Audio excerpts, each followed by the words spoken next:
Asik juga ada musik-musiknya. Sudah siap Cak Bisma? Sudah. Oke. Monggo.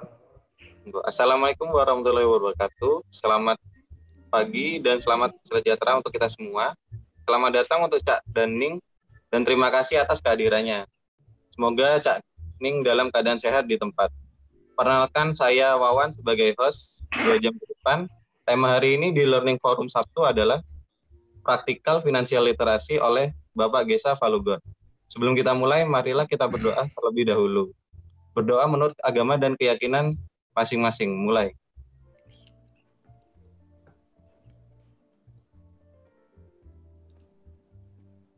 Berdoa selesai. Baik, Cak Ning, kita akan masuk ke acara yang akan dipandu oleh moderator kita kali ini. Ia adalah Cak Ahmad Bismillah Normansyah yang akrab dipanggil Cak Bisma. Ia merupakan co-founder dan CEO Tambah.co, chairman jadiliburan.com, dan sekjen Ikatan Alumni ITB Jawa Timur. Monggo Cak Bisma, saya persilakan. Oke, matur nuwun, Cak Wawan. Ini luar biasa. Assalamualaikum warahmatullahi wabarakatuh. Selamat pagi menjelang siang. Teman-teman, Cak Ning sekalian, mohon izin ini setelah beberapa minggu saya absen ini kembali lagi nih bersama Cak Ning sekalian nih. Mungkin pada kesempatan kita kali ini kita kedatangan narasumber ya, ini seorang milenials juga, angkatan 2006 masih milenials gitu, masih milenials. Ini di alumnus teknik material, beliau Cak Gesa nih, Cak Gesa Falugon. Kemudian saat ini CEO PT Paragon Mahadana Investama. Kemudian beliau juga mendirikan sebuah klub namanya Muda Mapan Investor Club. Nah, ini pada kesempatan kita kali ini kita akan belajar finansial, kemudian yang sangat dibutuhkan sebenarnya oleh millennials, karena millennials ini cenderung spending money itu over gitu. Jadi, nah ini nih yang perlu kita bersama-sama belajar gitu ya. Jadi kita di sini bukan bermaksud menggurui, tapi kita di sini saling belajar. Mungkin nanti audiens Cak Ning sekalian mungkin ada yang lebih juga mendalami dan mempraktikkan ilmu-ilmu finansial, mungkin bisa kita sharing bersama nantinya. Oke, mungkin itu saja perkenalannya terkait dengan narasumber kita kali ini. Monggo Cak Gesa, waktu dan tempat, silakan. Bismillahirrahmanirrahim. Assalamualaikum warahmatullahi wabarakatuh. Suara saya jelas ya, Mas Cak Bisma. Siap. Senang hari ini bisa sharing-sharing dan belajar bersama dengan kawan-kawan di IAITB Jawa Timur. Perkenalkan, nama saya Gesa Falugon, dulu di Teknik Material ITB angkatan 2006. Setelah lulus, saya langsung bisnis, nggak sempat kerja, bahkan sejak mahasiswa sudah mulai bisnis sampai sekarang. Gitu. Hari ini kita akan ngebahas tema tentang Fundamental of Financial Planning atau perencanaan keuangan. Ini isu yang lumayan hangat nih ya akhir-akhir ini kalau ngikutin media atau Instagram gitu, karena ada salah satu perusahaan advisor finansial atau perencanaan keuangan itu lagi kena kasus, ya mungkin tahu lah ya, inisialnya huruf J gitu ya, kena kasus dan lumayan booming gitu. Tapi sebelum itu pun antusiasme orang-orang terhadap perencanaan keuangan itu lagi tingginya di tahun ini. Kenapa? Karena masalah pandemi COVID, tiba-tiba orang semua stop, banyak yang akhirnya harus berhenti bekerja, kehilangan mata pencarian, terus akhirnya bisnisnya stuck. Akhirnya mereka merasakan, waduh, kewalahan nih karena tabungan dana darurat atau tabungan untuk hidup cuman sedikit gitu. Ada mungkin yang cuman bisa bertahan, minggu depan doang nih, kalau minggu ini nggak kerja, minggu depan nggak bisa makan. Ada bahkan yang cash flow-nya harian. Ya bisa dibilang misalnya orang yang jualan dagangan di dekat sekolah tutup kan otomatis dia langsung berhenti tuh, nggak punya penghasilan. Tapi ada juga yang walaupun setahun atau 2 tahun, insya Allah bisa bertahan gitu dengan tabungannya, dengan dana daruratnya. itu ada. Ya semuanya itu yang bedain sih tadi perencanaan dan pengelolaan keuangan yang sudah kita siapkan dari jauh-jauh hari. Aku akan coba share screen. Apa sih itu perencanaan keuangan? Ini salah satu materi di kelasku ya, kelas Muda Mapan Investor Class. Ini ada totalnya sih ada 600 ya materi. Kita cuman bahas sedikit. Disclaimer ya, ini nggak akan aku share ya slide-nya. Jadi kalau mau benar-benar butuh tinggal di screenshot aja gitu. Jadi biar ada niat belajar. Financial plan. Apa sih perencanaan keuangan itu?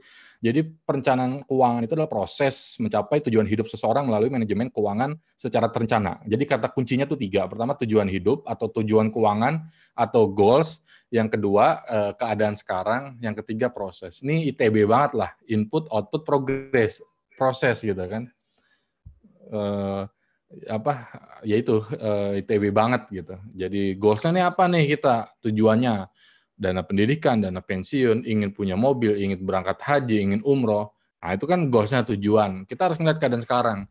Pendapatan kita berapa? Uang yang bisa ditabungin berapa? Uang yang buat bisa ngumpulin nyicil-nyicil buat nyampe tujuan itu berapa? Nah, baru kita tentu ini proses apa yang ingin kita jalani. Kenapa kita harus merencanakan keuangan? Ya setidaknya ada 3 sih. Pertama biar kita tahu prioritas tujuan kita atau prioritas hidup kita. Kita bisa mengalahkan bad habits menjadi good money habits gitu ya dalam pengelolaan keuangan. Terus akhirnya bikin ketentraman hati kita. Kan yang penting kan kita mah duit banyak hidup bahagia gitu kan.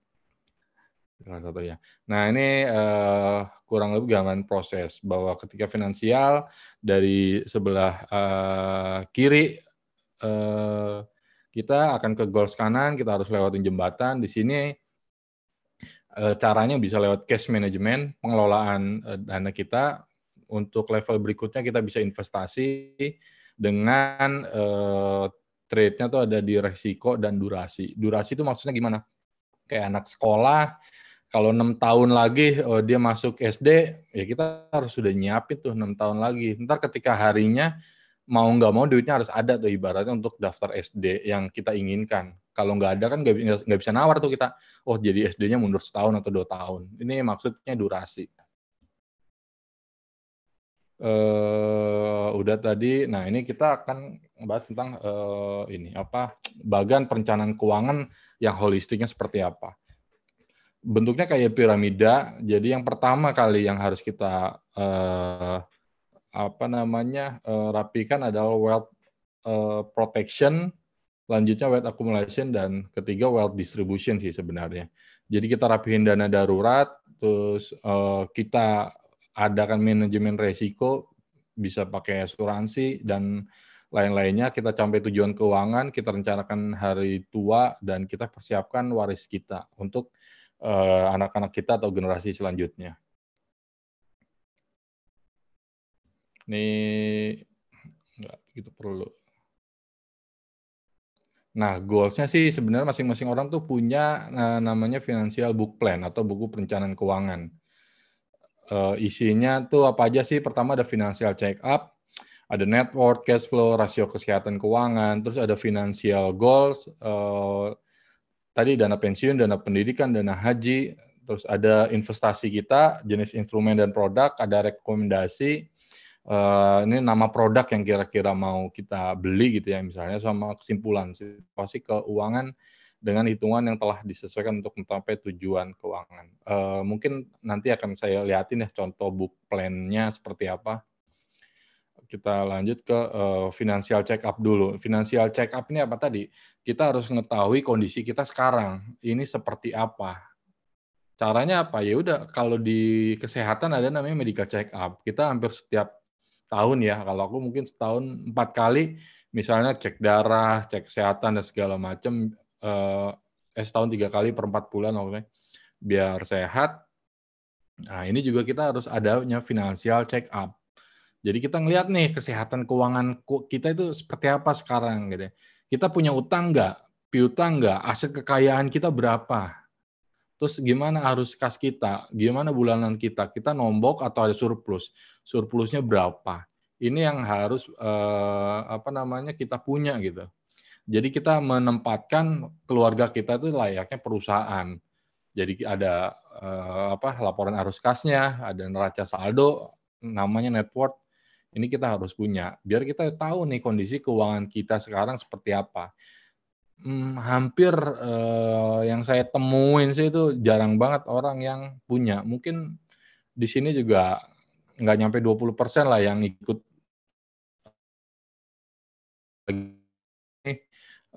udah punya nih bagian bentuk laporan-laporan keuangan pribadi dan perusahaan. Financial check up, apa sih yang harus dicek? Ya pertama kondisi cash flow, nanti aku kasih lihat contohnya, pertumbuhan aset kita, rasio hutang, ada tabungan dan investasi, cadangan dan darurat. Waktu melakukan check up-nya itu ya pertama kali, ini misalnya habis dengerin ini langsung bikin, habis itu misalnya ada pengeluaran besar, terus jika kita mau ngambil hutang, jika kita kehilangan pekerjaan, menikah, baru dikarunia anak, pokoknya momen-momen besar dalam hidup kita yang membutuhkan uang dalam jumlah besar. Seperti itu. Nah, ini contoh pengisian neraca saldo keuangan. Coba udah berapa nih yang punya di sini? Oke, kita bagi misalnya aset liquid, aset kas di tangan per hari ini berapa? Tabungan di rekening BCA, Mandiri, BRI, dan segala macam berapa? Ada deposito enggak? Ini emas nih, logam berharganya ada apa enggak? Gitu. Terus aset investasi kita, reksadana, obligasi, saham, BI, unit link, dan lain-lain, udah punya enggak? Atau udah ngerti belum gitu ya? Jangan-jangan masih banyak yang belum ngerti tentang keempat hal ini. Terus aset non-liquid juga kita tulis nih, kita punya handphone, punya motor, mobil, semuanya kita masukin gitu. Hutang juga, hutang ke teman, hutang ke bank, hutang kartu kredit, kita masukin jangka pendek dan jangka panjang. Sehingga kita bisa menghitung kekayaan bersih kita adalah total aset dikurangi total kewajiban. Cek positif apa negatif. Terus seberapa besar positif dan negatifnya. Terus ini untuk ngitung cash flow. Jadi kita bikin nih tadi misalnya dari gajinya berapa, gaji suami berapa, gaji istri berapa. Terus kita list nih kemarin-kemarin kita ngeluarin buat sosial dan keluarga berapa sih? Kita ada cicilan hutang berapa? Terus ada alokasi tabungan nggak? Untuk biaya hidup seberapa besar, buat belanja, buat makan, buat air, listrik, internet, terus buat anak, buat pribadi, dan lain-lain. Ini kita tulis dan kita runut. Untuk yang belum bikin budgetnya, ya kita mundur ke belakang aja, lihat kemarin gimana. Ini untuk menjawab pertanyaan sih, kok kayaknya duit gue cepet banget habis gitu ya, atau wah duit gue lari kemana aja nih, tiba-tiba udah umur segini nggak ada tabungan, gitu. Itu sering banget tuh. Ya flow-nya sama sih ya kayak kita dulu ya, mahasiswa apalagi dari keluarga susah misalnya ya, nggak punya duit gitu kan, kuliah di ITB makan susah, habis itu lulus langsung fresh grade kerja di tempat gaji tinggi, itu rata-rata habis tuh pasti buat jajan, buat main, beli gadget. Kenapa? Ya karena buka puasa lah ibaratnya. Wah dulu gue nggak punya duit nih, susah gitu kan. Teman-teman mahasiswa, terus tiba-tiba udah lulus, langsung tuh, HP apa nih yang paling bagus, ganti HP, ganti laptop, terus beli makan, steak, makan apa yang lagi hype, dan segala macam. Akhirnya ya semua cuman habis di ngomongin biaya hidup. Nggak ada tuh yang disisihin buat masa depan. Jadi ya udah sampai bertahun-tahun tiba-tiba saatnya udah mau nikah misalnya, lah gue nggak punya tabungan nih, tapi ya udah harus nikah. Baru pusingnya seperti itu. Makanya perencanaan keuangan ini penting sih di umur berapapun sekarang kita gitu. Mau 20, 25, bahkan di umur 40 juga harus sudah nyiapin nih. Nyiapin dana pensiun atau nyiapin persiapan kebutuhan anak kita nanti yang semakin gede. Nah, kondisi arus kas ya kita evaluasi tuh. Tadi ya disposable income itu pemasukan dikurangin pengeluaran. Ada surplus enggak? Kalau surplus, maka ini bisa untuk tambahan pengeluaran-pengeluaran yang lain. Terus dicek lagi nih, ada pengeluaran yang belum terdata belum gitu. Atau misalnya surplusnya, misalnya gaji 10 juta, pengeluaran 7 juta, ada 3 juta nih, 3 jutanya bisa dialokasikan ke tabungan misalnya. Kalau defisit, ya maka pilihannya pertama nyari pemasukan tambahan, terus atau yang kedua turunin nih jumlah pengeluaran kita. Ada nggak sih yang pengeluaran-pengeluaran bisa diturunin gitu. Terus evaluasi ulang tujuan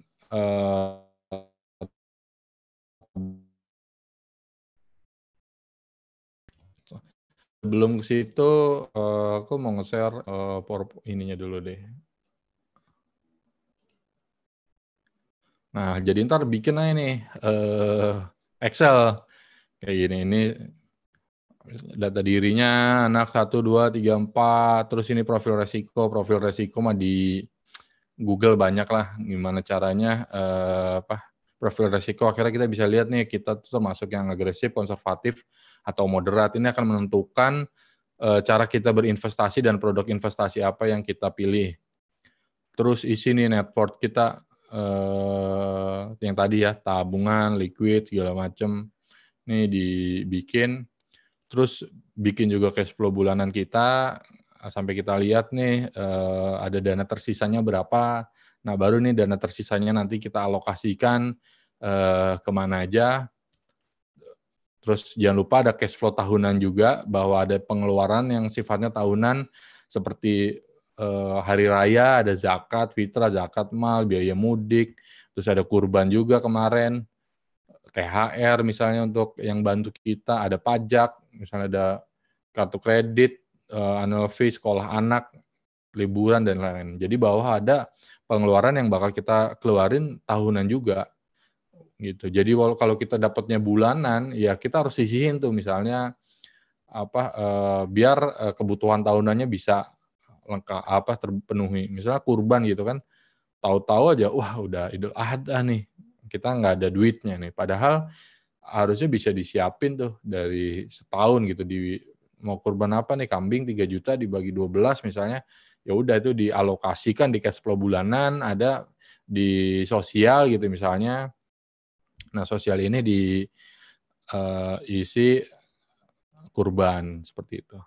Cash flow tahunan, terus tujuan finansialnya, yang paling penting nanti kita bahas ya, dana darurat, pendidikan anak, pensiun, terus ada tujuan keuangan lainnya, sampai ntar ada financial check up-nya seperti apa. Nah, financial check up tuh rasio-rasio, jadi likuidasi rasionya sehat nggak? Liquid asset to net worth rasionya sehat apa enggak? Seperti itu sih. Kita lanjut dulu ya.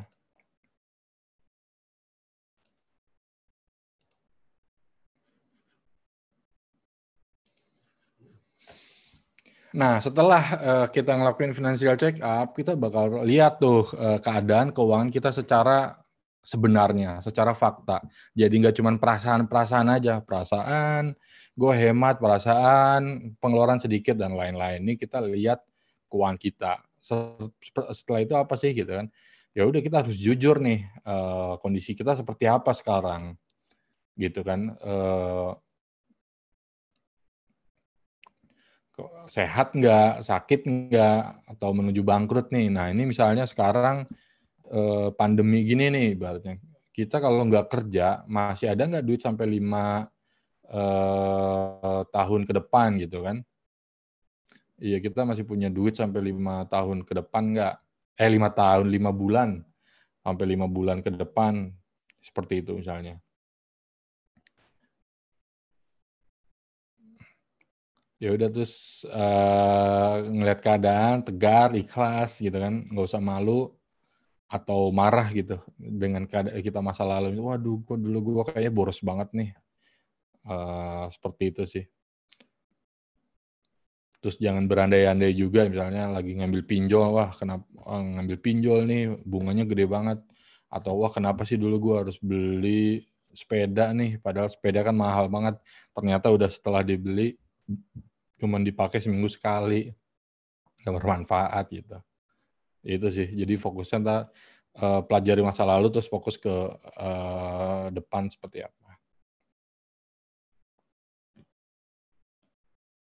Nah, terus kita juga ngubah cara pandang kita terhadap uang, bahwa uang tuh nggak punya kuasa atas dirinya sendiri. Kita yang ngasih kuasa, kita yang bisa ngontrol dan ngasih ke perintah ke uang mau dipakai kemana dia. Jadi jangan sampai kebahagiaan kita tuh tergantung di rekening tabungan kita gitu. Atau ya kalau ada duit ngerasa seneng, kalau nggak ada duit susah gitu.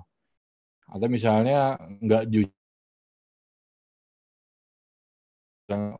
udah tahu keuangan kita sempit, akhirnya maksa beli Samsung S20 Ultra nih, misalnya mau keluar nih terbaru. Padahal dilihat keuangan, wah kita nggak bisa nih. Oh tapi kan bisa nyicil gitu kan. Nah itu termasuk salah satu yang nggak jujur dengan keuangan pribadi. Gitu. Kalau cukupnya misalnya Galaxy A gitu kan, ya udah Galaxy A, nggak usah yang S20. Ini contoh sih jujur terhadap keuangan.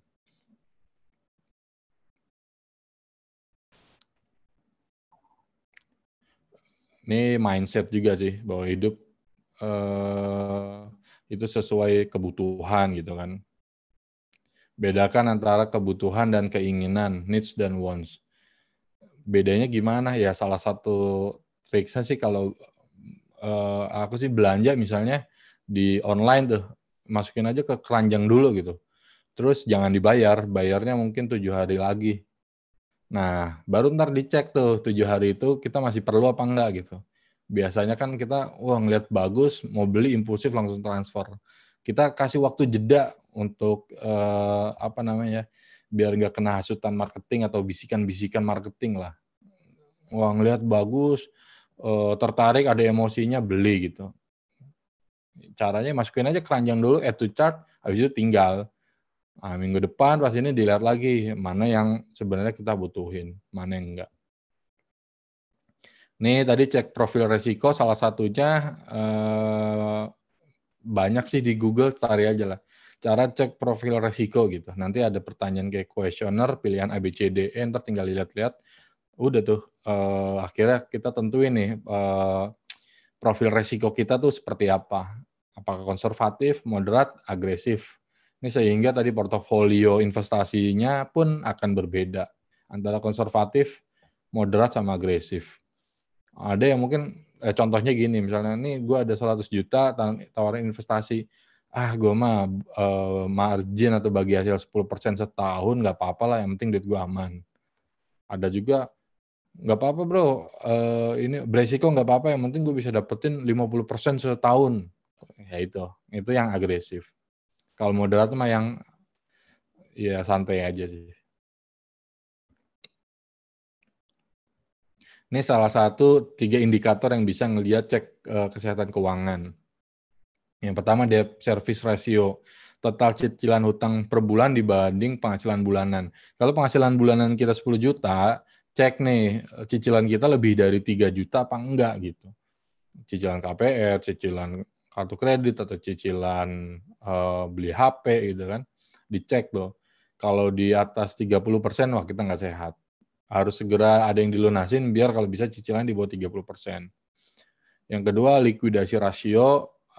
Ini gampangnya sih, minimal 4 kali pengeluaran, total aset lancar dibagi pengeluaran bulanan. Jadi secara ininya sih pengeluaran bulanan kita misalnya 10 juta, ya setidaknya kita harus punya minimal 40 juta aset lancar. Saving ratio itu investasi per bulan dibagi penghasilan. Jadi setidaknya kita minimal tuh 10% dari gaji kita atau penghasilan kita itu dialokasikan untuk tabungan. Terserah mau investasinya kemana. Ini landasan FinPlan dalam Al-Quran ya, karena saya Islam. Jadi Al-Has 18, hai orang beriman, bertakwalah pada Allah, hendaklah setiap diri memperhatikan apa yang telah diperbuatnya untuk hari esok, akhirat. Dan bertakwalah kepada Allah, sungguhnya Allah Maha mengetahui yang kamu kerjakan. Jadi banyak juga sih orang yang anti FinPlan gitu. Maksudnya ya udahlah, hidup mah tawakal aja sama Allah gitu. Kenapa sih jadi akhirnya kita ngitung-ngitungin rezeki terus sampai kita ngerencanain gitu kan, ngerencanain pakai asuransi jiwa, asuransi kesehatan, nyiapin pendidikan anak nanti, kayak nggak percaya aja bahwa nanti anak akan dikasih rezeki sama Allah gitu kan. Ya boleh aja sih yang mau berpendapat seperti itu, tapi kalau aku sih megangnya, ya ini kan kita udah dititipin harta nih sama Allah gitu kan, kita harus mengelolanya dengan baik, biar akhirnya tujuan-tujuan keuangan kita tuh bisa tercapai gitu. Biar sampai nggak gambling juga gitu. Gambling itu maksudnya ya anak udah tahu misalnya 3 tahun lagi mau masuk SD nih, masuk sekolah atau masuk SMP, terus ternyata kita nggak nyiapin dana pendidikan, pas saatnya tiba akhirnya dia datang terus minjem gitu. Banyak sih beberapa minjem datang, anaknya mau masuk nih ke sekolah SDIT atau apa gitu kan. Lah, emang nggak disiapin dari kemarin gitu. Malah akhirnya nyari pinjaman, habis itu nyicil balikin uang pinjaman. Ini yang biasalah ya, surat Yusuf. Yusuf berkata, supaya kamu bertanam 7 tahun lamanya sebagaimana biasa, maka apa yang kamu tuai hendaklah kamu biarkan di bulirnya, kecuali sedikit untuk kamu makan. Itu. Jadi yang hasil kita itu jangan semuanya langsung dihabisin buat hari ini. Kita siapin juga buat masa yang akan datang gitu. Jadi sedikit aja yang kita makan. Terus mindset tentang harta, sesungguhnya kepunyaan Allah apa yang ada di langit dan di bumi, ingatlah sesungguhnya janji Allah itu benar. Ya, harta ini titipan punya Allah gitu kan. Ibaratnya pemegang sahamnya nih Allah. Jadi kalau kita ngelolanya ya berdasarkan dengan keinginan pemegang saham. Gimana cara ngelola yang baik seperti itu. Ini mindset tentang harta. Tadi ya, terus semua yang kita miliki akan dipertanggungjawabkan. Salah satunya hartanya dari mana diperoleh dan dalam hal apa dibelanjakan. Terus kita harus pahami hakikat rezeki, bahwa gaji itu hanya bagian dari rezeki. Jadi jangan jangan menyempitkan rezeki tuh. Jadi cuma ngelihatnya dari gaji aja gitu. Rezeki itu udah luas, rezeki itu udah dijamin. Amal soleh aja yang belum nih. Jadi tugas kita itu ibadah dan memberi manfaat. Nih ngomongin hakikat rezeki, pernah dengar cerita sih bahwa ya tadi gitu kan, ngomongin rezeki itu bukan gaji aja. Ada yang orang gajinya 200 juta sebulan gitu, tapi ternyata dia sakit-sakitan, sakit gula, sakit asam urat gitu. Jadi walaupun duit banyak, akhirnya dia nggak bisa makan yang enak gitu. Bandingin dengan misalnya mahasiswa, duitnya dikit tapi makannya kayak kuli gitu kan, yang 2 piring nambah gitu, lahapnya dan ngerasain nikmatnya. Ini salah satu contoh hakikat rezeki gitu ya. Jangan sampai kita menyempitkan bahwa rezeki itu yang ada di Excel tadi, yang cuman apa yang kita terima bulanan. Enggak, rezeki itu banyak gitu kan. Dan luas, seperti itu sih. Nah, kita masuk ke prioritas finansial goal ya, tujuan keuangan. Jadi tujuan keuangan di sini gue bagi 3 sih. Primary, secondary, sama dream. Dream itu ya mimpi. Kita bahas di primary. Primary ini tujuan keuangan yang harus ada di seluruh keluarga. Ya, pertama ada dana darurat. Kedua ada dana pensiun. Ketiga ada dana pendidikan anak. Yang keempat misalnya ada hutang, termasuk lunas hutang. Yang kelima mungkin haji. Silakan kalau mau ditambahin untuk primary yang lainnya. Dana darurat sih apa? Dana darurat itu apa sih gitu kan? Dana darurat adalah dana yang dicadangkan dan dialokasikan terpisah untuk memenuhi kebutuhan yang sifatnya darurat. Jadi ini dana disimpan kalau ada yang darurat gitu. Kita bikin, nah kondisi daruratnya seperti apa? Ya udah kita bikin kesepakatan di keluarga.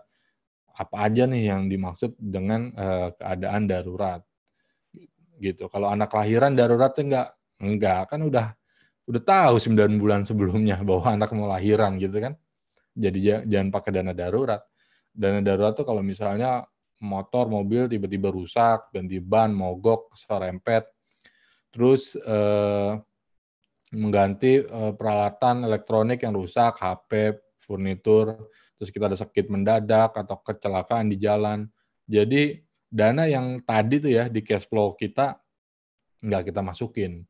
Nah, bisa dikeluarin dari dana darurat itu. Termasuk PHK nih, kehilangan pekerjaan. Dipecat mendadak. Kita kan nggak mungkin bisa langsung besok dapat kerja lagi kan. Mungkin ada perlu waktu tunggu bisa sebulan, 2 bulan, 3 bulan gitu. Nah, itu mau makan apa tuh? Nah, itu kalau kita punya dana darurat, akhirnya dana daruratnya bisa kita cairin. Gimana cara mempersiapkannya? Ya, pertama hitung nilai kebutuhan, terus bisa cicil per bulan dari tabungan atau sekaligus misalnya dapat uang gede gitu kan, dapat bonus atau rezeki yang lain. Tempatnya di mana? Syaratnya sih aman, liquid dan mudah diakses. Jadi untuk portonya sih bebas ya. Bisa di cash, tabungan, deposito, emas, reksadana pasar uang gitu kan, atau bahkan saham kalau udah advance banget sih. Nah, ngitungnya berapa kebutuhan dana ini, jadi dari pengeluaran ya, misalnya pengeluaran kita 5 juta, dihitung aja tuh kalau misalnya kita sendiri masih jomblo ya 3 kali lah dari pengeluaran. Kalau udah nikah 6 kali, kalau anak 1 boleh 9, mungkin kalau anak 2 dan ke atas 12 kali. Jadi kalau tadi 5 juta, ya udah tinggal 5 juta dikali 3 atau kali 6 atau kali 9 atau kali 12. Dilihat dengan keadaan keuangan kita sekarang. Terus dana pensiun, alasan perlu dana pensiun adalah inflasi. Inflasi kita naik terus nih dengan perbandingan misalnya harga 1 udus Indomie ya. Ini kan inflasi konsumsi ya. Itu inflasi kita 9,2% per tahun. Jadi jangan pakai inflasi BPS. Inflasi BPS itu udah rata-rata yang cuma nilainya 3-5% ya. Tapi kalau kita ngomongin inflasi konsumsi itu di angka 9-10% per tahunnya gitu kan. Usaha harapan hidup lebih panjang, semakin tua maka rentan terhadap penyakit. Jadi kita perlu biaya pengobatan nanti. Terus harapannya kita juga jadi nggak jadi sandwich generasi ya, atau menanggung menjadi beban buat anak kita nanti gitu kan. Atau kita mau mewujudkan keinginan yang tidak bisa dilakukan ketika masih bekerja. Kalau lagi jalan-jalan keluar tuh biasa sering ketemu tuh ada pensiunan dari Korea atau Jepang tuh ya, kakek nenek tuh berdua tuh. Ya itu tuh kalau ini mereka kerja terus gitu pas pensiun udah tinggal keliling dunia, traveling. Mungkin sering nemuin lah di Indonesia juga banyak. Terus menghitung dana kebutuhan pensiun. Nah, nanti hitungannya di ini aja.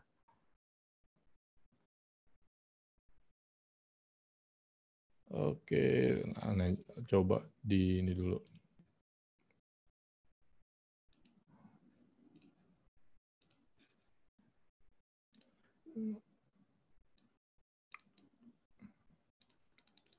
Ini menghitung dana kebutuhan pensiun. Misalnya usia sekarang 31 tahun.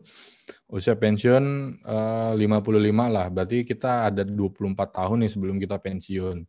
Usia harapan sampai hidup ya sampai 65 lah misalnya. Jadi harapannya 65 udah ini gitu kan. Jadi kita ada waktu 10 tahun nih untuk hidup sebelum dari pensiun sampai perkiraan ya life expectancy. Misalnya biaya hidup sekarang berapa? 25 juta. Kegedean kali ya. Misalnya 20 juta. Nah, di pensiun tuh biasanya cuma 70% atau 80%, nggak mungkin full. Karena banyak biaya-biaya lain yang pasti berkurang tuh.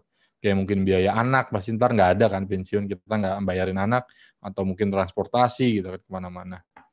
Kita masukin inflasi 9% dengan rate investasi, katakan 25%.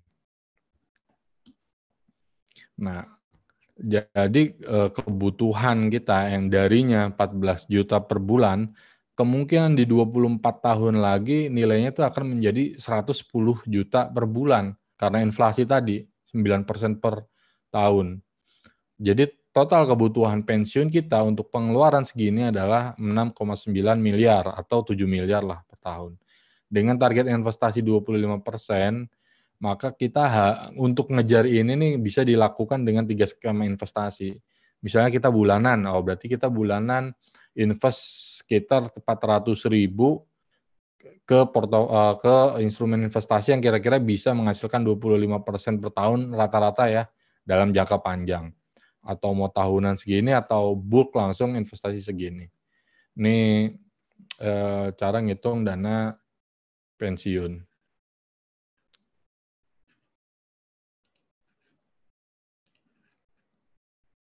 Oke. Lanjut dikit lagi ya. Habis itu aku cuma dikasih waktu 40 menit.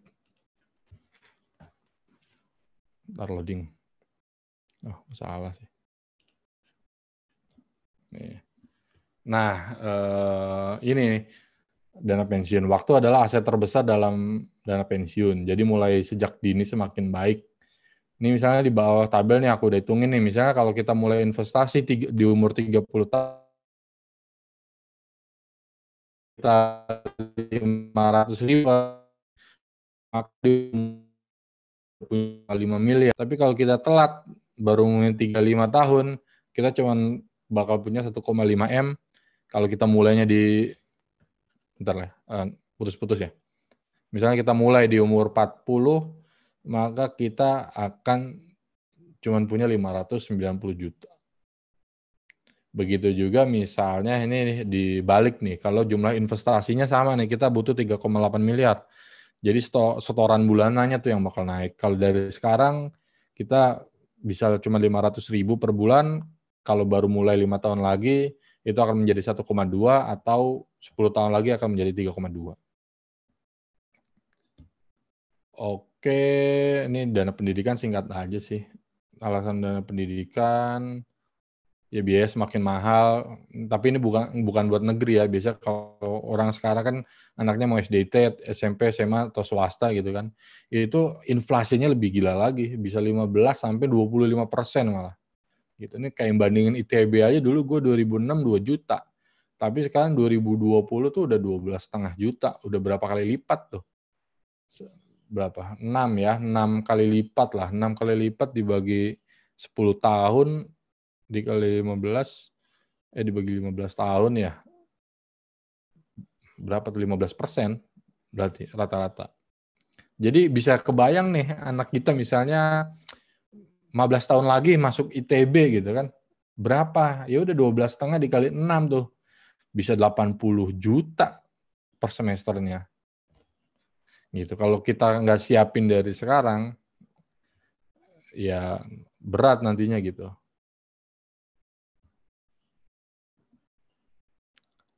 Ini ilustrasi aja sih, menghitung dana pendidikan. Jadi dari uang pangkal, pokoknya fokusnya di biaya sekolah sih, masukin inflasi pendidikan, biaya nantinya tuh bakal gede banget semakin lama gitu kan. Tuh, oke. Nah ini tujuan keuangan secondary, umroh, motor, beli mobil, liburan, barang-barang elektronik, hobi, model usaha. Nah ini ada yang ketiga, tujuan keuangan dream, nilainya sangat besar, jadi mustahil kalau sekarang kita bisa capai gitu ya, makanya namanya dream kan. Jadi caranya juga, pendekatannya juga beda lah. Contohnya ya bangun pesantren, misalnya punya ruko, kosan, mobil mewah, liburan mewah, tanah strategis. Contoh sih. Oke, nah tadi dari tujuan keuangan dan keadaan keuangannya, apakah ada jarak, apakah ada gap gitu kan. Ya 2 nih harus dilakuin. Pertama, yang bisa banget segera dilakuin ya udah tekan pengeluaran gitu. Evaluasi lagi pengeluaran-pengeluaran yang tidak penting. Misalnya ada yang setiap hari harus nongkrong beli kopi 50.000 atau beli boba-bobaan gitu kan. Nah, itu dikurangin tuh intensnya. Misalnya seminggu 4 kali, udah jadi seminggu 2 kali gitu. Nah, itu penghematannya lumayan tuh. Terus cek aplikasi-aplikasi kita, banyak aplikasi yang subscribe tapi nggak kepake, atau bahkan gym. Porsi makan di luar dikurangi mungkin ya, jadi lebih hemat. Terus milih nih naik mobil pribadi atau gokar atau kereta, nah itu dihitung-hitung lagi tuh. Pokoknya goals-nya menaikkan disposable income dengan menekan pengeluaran. Yang kedua adalah build second income, bikin pendapatan tambahan. Ya yang umum lah, maksudnya nggak ngeganggu kerjaan gitu ya, misalnya buat yang lagi kerja.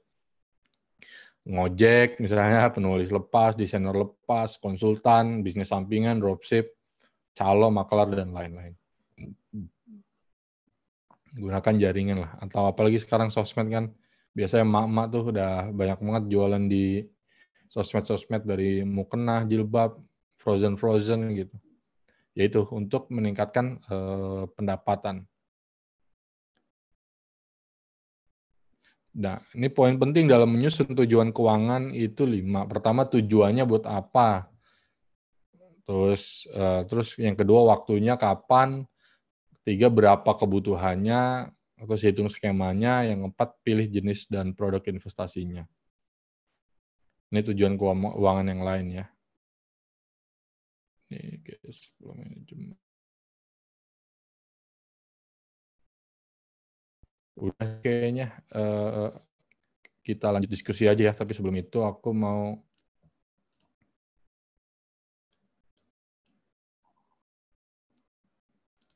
ngasih lihat contoh Bookplan.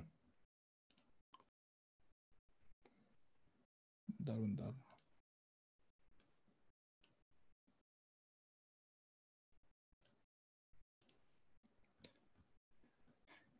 Ini orangnya udah gue ganti sih namanya.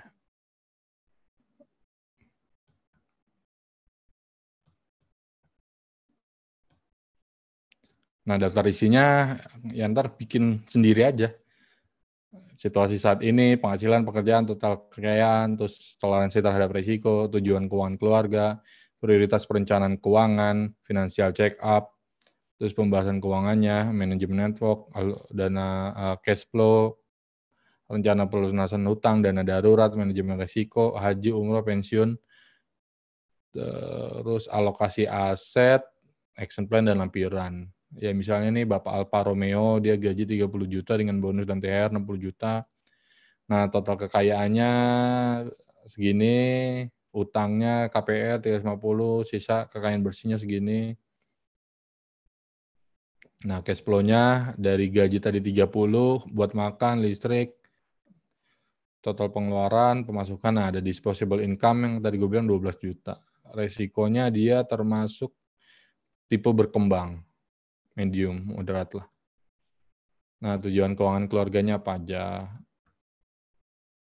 Ini financial check up. Ini doang ya, skimming aja. Biar kalian bisa kebayang financial book plan tuh kayak apa sih gitu. Kalau ini ngebahas sampai asuransinya juga. Dana pendidikan, anaknya 2, Caca, Cantika, udah ketahuan nih SD di mana, SMP di mana, SMA di mana, Unpad di mana, tahun masuknya tahun berapa, uang pangkal berapa, biayanya berapa, sehingga akhirnya kebutuhannya berapa nih gitu. Ini 16 juta,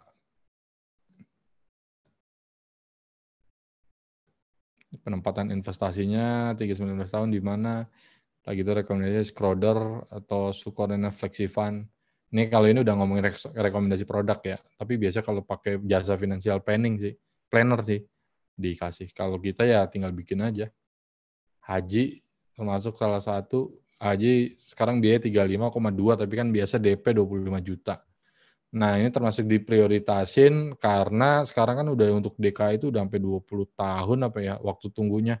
Jadi kalau bisa sih dalam tahun depan atau 2 tahun lagi si Bapak Alfa Romeo ini harus segera mendaftar. Jadi tujuan keuangan yang lain di prioritasnya dinantikan. Ini tadi yang perhitungan dana pensiun, akhirnya dia kebutuhan investasi bulanannya sekitar 600.000. Kasih aset.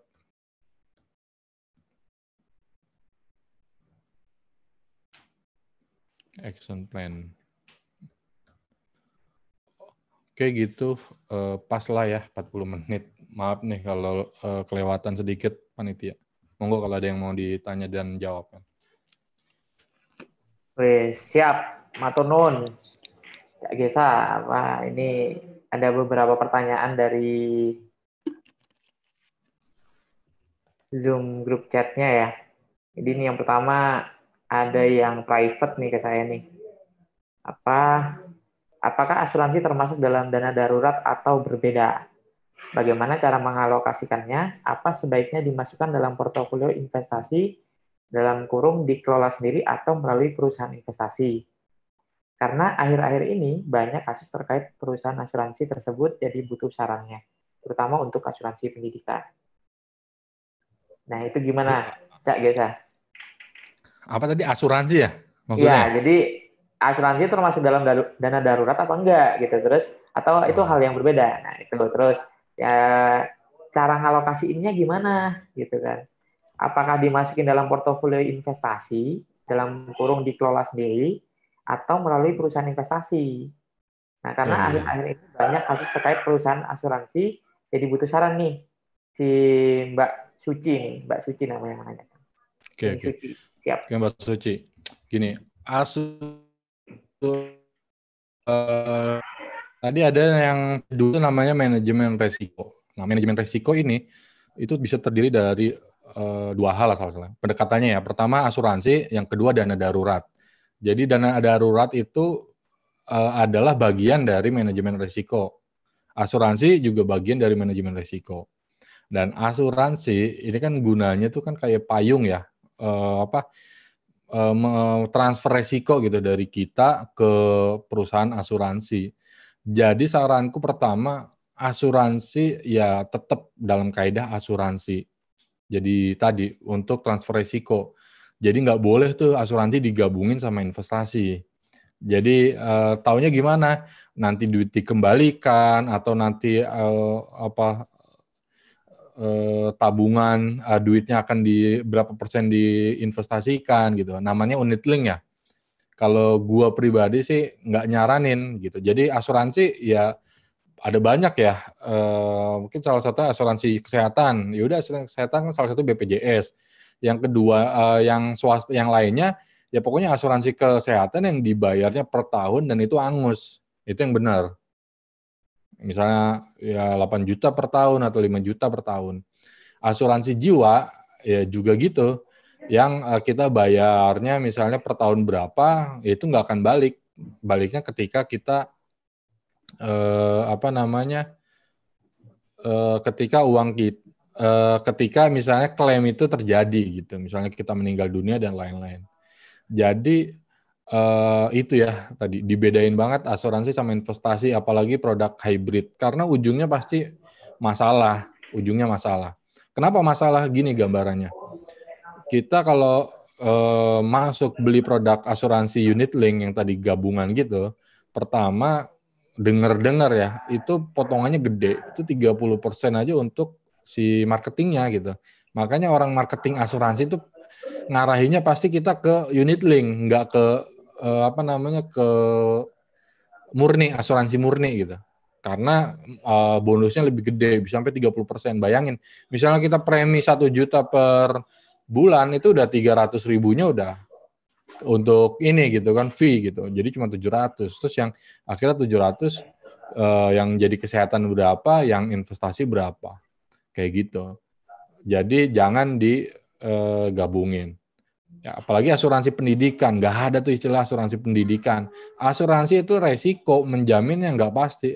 Pendidikan kan pasti. Jadi maksudnya sesuatu yang pasti, ya udah tinggal kita siapin gitu. Ininya gitu ya. Dan konsep asuransi pendidikan itu kan sebenarnya konsep asuransi jiwa. Jadi misalnya 19 tahun nanti, jika dalam 19 tahun ke depan kita meninggal, anak kita tetap bisa sekolah dari uang pertanggungan kematian kita misalnya. Ya itu kan asuransi jiwa. Jadi saran saya mendingan dikelola sendiri. Cara ngelolanya paling gampang ya lewat reksadana aja. Reksadana bisa saham, reksadana campuran, atau reksadana pendapatan uang kayak gitu. Pasar uang, pendapatan tetap, itu sih reksadana paling gampang. Kalau mau lebih hype ini ya belajar tentang saham. Tapi yang paling penting jangan investasi kalau nggak ada ilmunya. Gitu. Jadi kita belajar dulu yang pertama tentang investasi yang mau kita masukin. Siap. Ini berarti kesimpulannya dari Cak Gesa barusan itu kenali risiko yang ingin Anda mitigasi terlebih dahulu. Jadi supaya senjata yang digunakan itu lebih tepat gitu ya. Jadi misalkan tadi pendidikan, ya berarti untuk pendidikan ya kita berarti itu pengeluaran yang pasti, ya kita gunakan portofolio investasi yang memenuhi persyaratan untuk mencapai tujuan itu. Nah, kemudian tadi untuk mitigasinya bagaimana? Ya, asuransi jiwa gitu kan. Gitu. Oke, lanjut kita ke pertanyaan selanjutnya nih. Investasi jangka panjang apa yang dikenaikan nilainya tinggi tapi aman secara risiko. Jadi saham di BEI, emas, perak, deposito atau bikin patungan usaha dengan teman. Dari Cak Dadan Rahmat.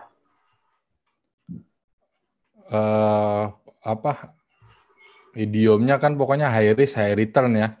Semakin tinggi return yang kemungkinan kita dapat, kemungkinan resikonya lebih gede. Aku ini lagi nyari slide-nya. Pernah nginin sih, investasi.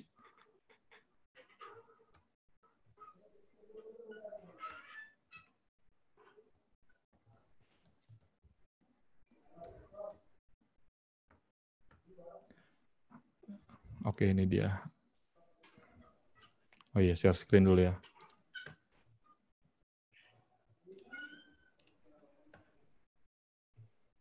Kelihatan ya, nih di slide 389 banyak banget. Jadi kurang lebih gini sih, gambaran risk and return instrumen investasi. Semakin ke kiri, resikonya semakin atas, resikonya semakin tinggi, semakin ke kanan, return-nya semakin besar.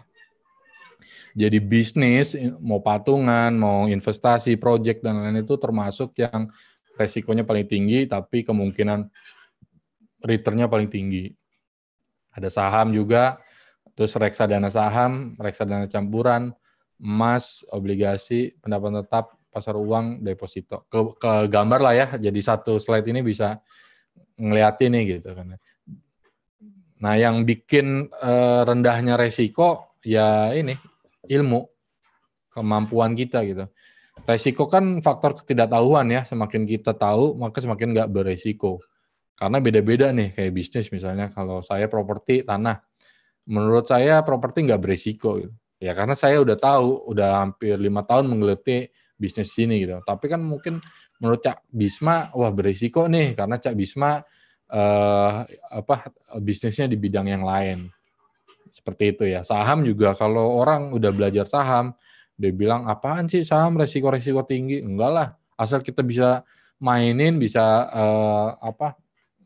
tata caranya benar gitu kan, ya insya Allah nggak akan beresiko kayak gitu sih. Jadi belajarnya dulu sih yang di ini.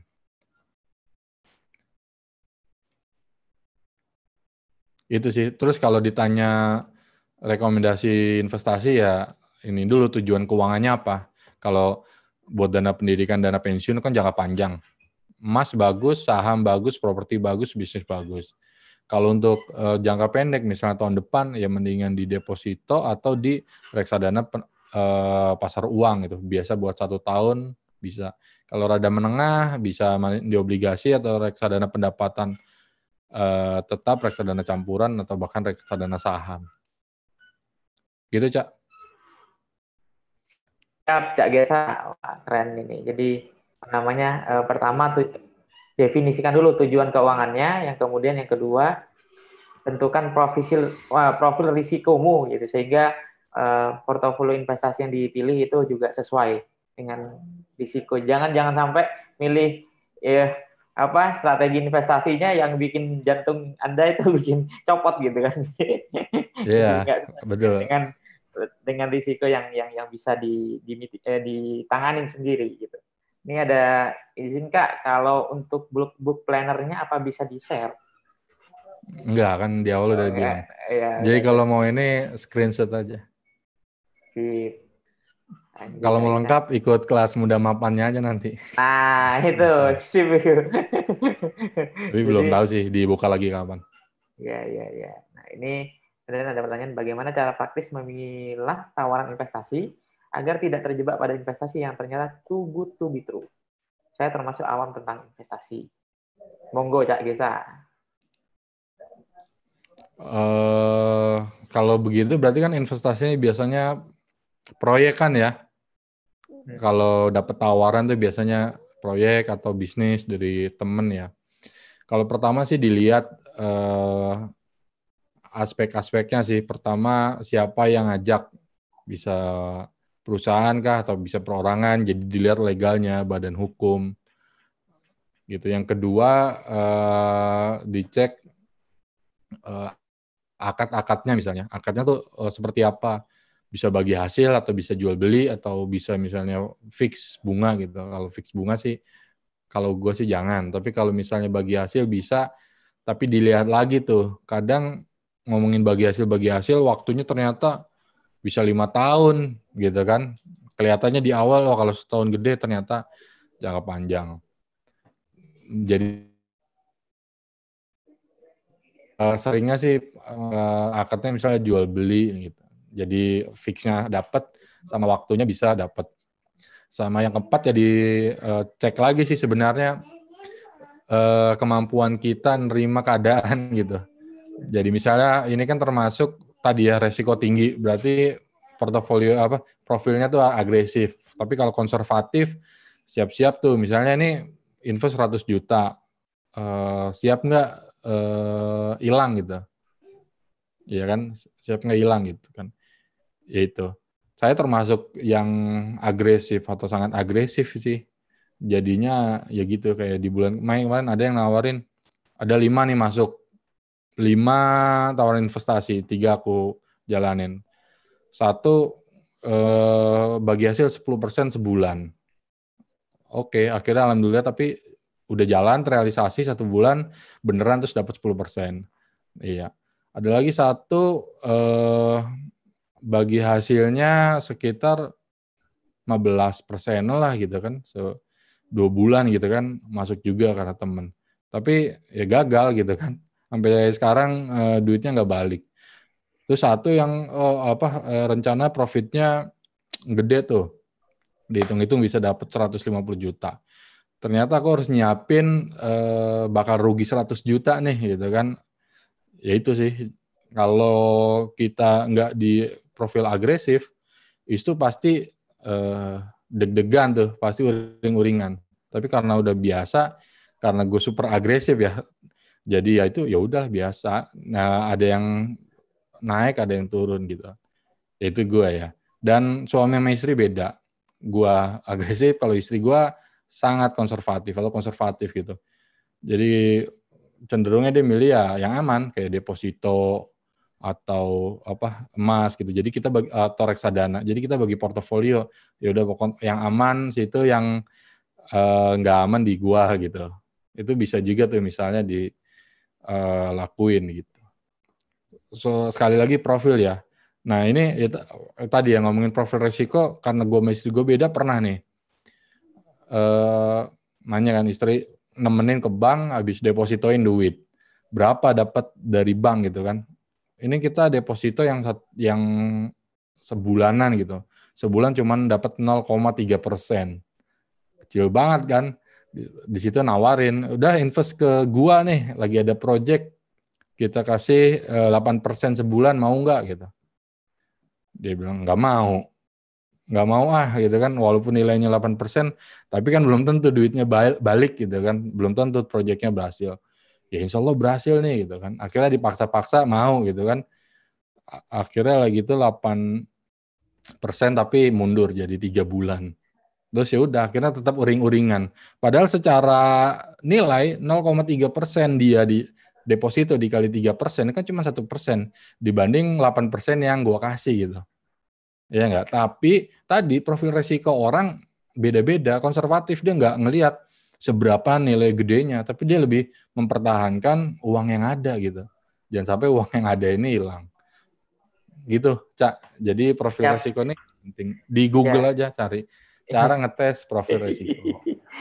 Kalau konservatif tuh nggak bisa lihat opportunity loss. Jadi sebenarnya dia melihat yang ada existing, tapi nggak melihat yang opportunity yang dia hilangkan, yang itu sudah pasti bisa grabbing gitu, probability-nya up to 80% gitu untuk di on hand gitu loh. Jadi ya memang Kita nggak bisa paksa yang ya semacam kita ini yang agresif dan super agresif ini untuk mengintervensi. Tapi menarik ini Cak, bagaimana sinkronisasi apalagi pasangan ini kan tentunya kan terkait keuangan ini juga perlu penyepakatan gitu ya.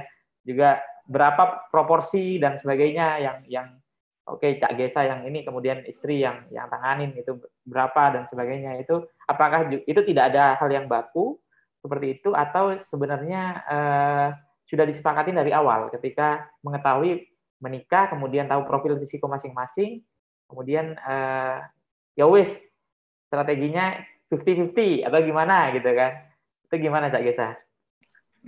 Ya, kesepakatan sih, dan kesepakatan bisa berbeda setiap waktunya ya. Kayak di awal nikah, hampir semua uang dipegang istri sih lagi itu. Jadi apa ya? Susah gitu kan, lulus kuliah lagi itu. Tadi kan aku bisnis dari kuliah tuh. Dari kuliah tingkat 3 bisnis, pokoknya di wisuda, pas wisuda aku punya utang sekitar 295 juta. Tuh, pas wisuda tuh, sama adik kelas, sama kakak kelas, bahkan sama dosen gitu kan, masih keinget karena utang sama dosen. Dosen aja kita prospekin dulu, ITB kan keren.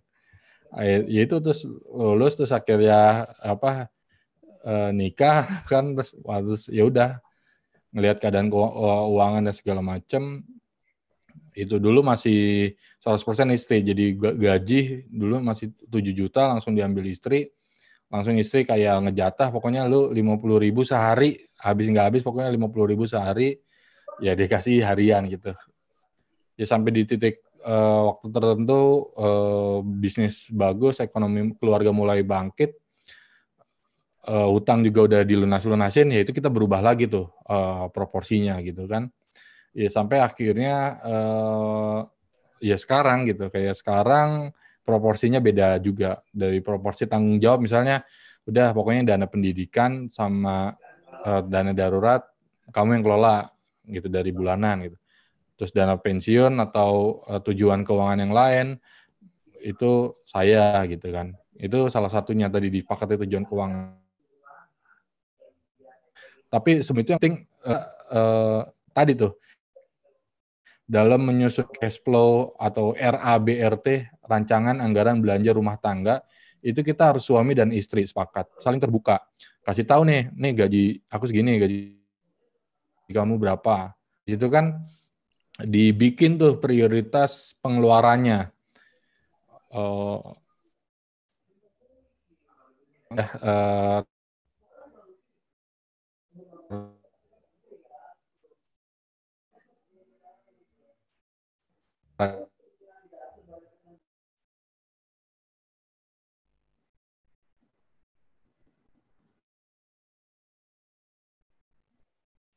Oke.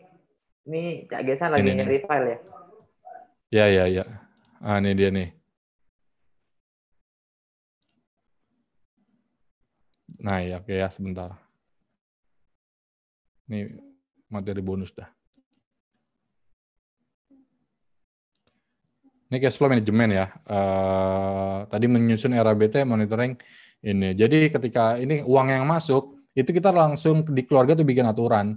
Misal dapat uang, bebas nih ya secara persentase, masukin ke Ziswaf, zakat, infak, sedekah, orang tua, kakak adik misalnya, kalau ada yang jadi tanggungan kita, terus bayar hutang, habis itu diambil investasi, terus baru pengeluaran